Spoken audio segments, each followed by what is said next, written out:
नमस्कार भारतवासियों।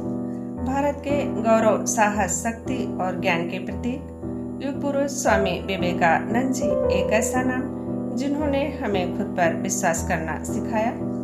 युग नायक स्वामी विवेकानंद जी के बायोग्राफी समरी सीरीज की इस यात्रा धर्म महासभा भाग 1 में आपका स्वागत है।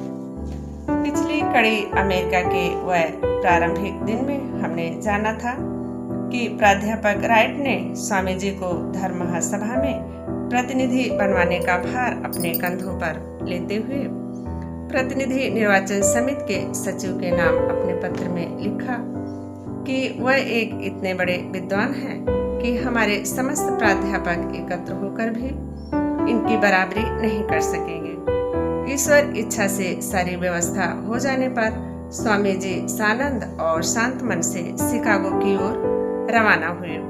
क्रमशः हम आगे की कड़ी में जानेंगे कि लगभग 400 वर्ष पूर्व कोलंबस ने स्पेन से यात्रा करके अमेरिका में पदार्पण किया था।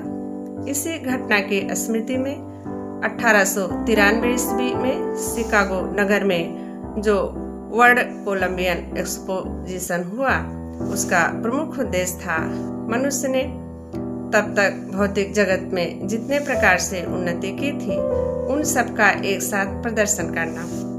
उसमें पाश्चात्य संस्कृति के नमूनों को तो स्थान मिला ही था, साथ में अविकसित देशों की सांस्कृतिक झांकी भी वहां प्रतीकात्मक रूप से प्रदर्शित की गई थी। तथा ऐसा लगा कि मनोजगत में मानव ने जो उन्नति की है उसे भी प्रदर्शनी में स्थान मिलना चाहिए।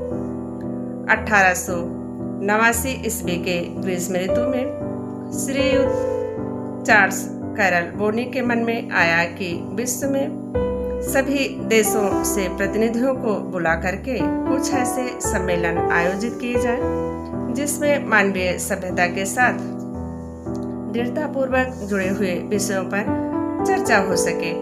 बोनी एक प्रतिभावान तथा व्यावहारिक व्यक्ति थे। उनकी परिकल्पना का स्वागत हुआ। तद अनुसार 30 अक्टूबर 1890 ईस्वी को कोलंबियन एक्सपोजिशन नामक एक कमेटी का गठन हुआ और बोनी उसके अध्यक्ष नियुक्त हुए। इन कमेटियों की संख्या 20 थी और 15 मई से 28 अक्टूबर 1893 ईस्वी के दौरान उनका अधिवेशन हुआ। इन सभाओं में सामाजिक प्रगति, समाचार पत्र, चिकित्सा व शल्य विज्ञान, नशीले पदार्थों का निषेध, कानून व समाज सुधार, अर्थशास्त्र और धर्म आदि विषयों पर चर्चा हुई। इसमें धर्म सभा ही सबसे महत्वपूर्ण थी और इसी ने जनता का ध्यान सर्वाधिक आकृष्ट किया। यह बात और है कि ऐसी धर्म सभा विश्व में पहली बार नहीं हो रही थी।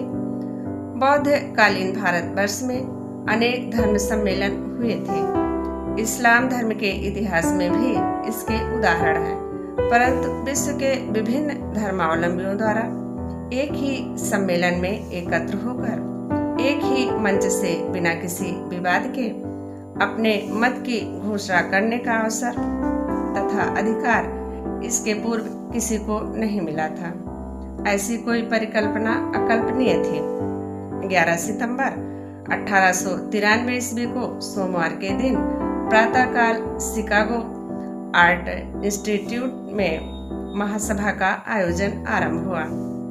प्रस्तर खंडों के द्वारा प्राचीन पद्धति से निर्मित इस कला संग्रहालय के बृहत्तम कक्ष हॉल ऑफ कोलंबस में धर्म सभा का अधिवेशन हुआ था। ठीक 10 बजे वहां उपस्थित 10 धर्म मतों के नाम पर 10 बार घंटा ध्वनि हुई।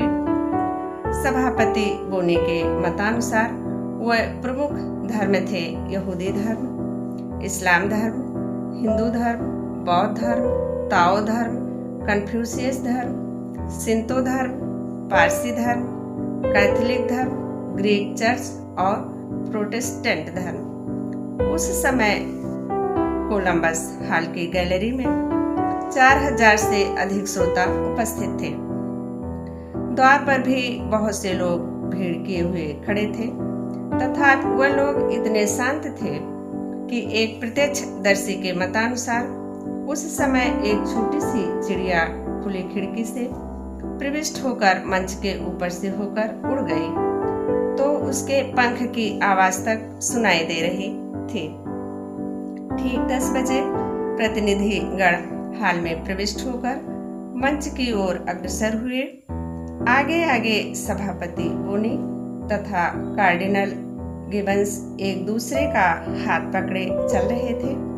उनके पीछे थी मेले की महिला कार्यकारिणी समिति की अध्यक्ष तथा उपाध्यक्ष।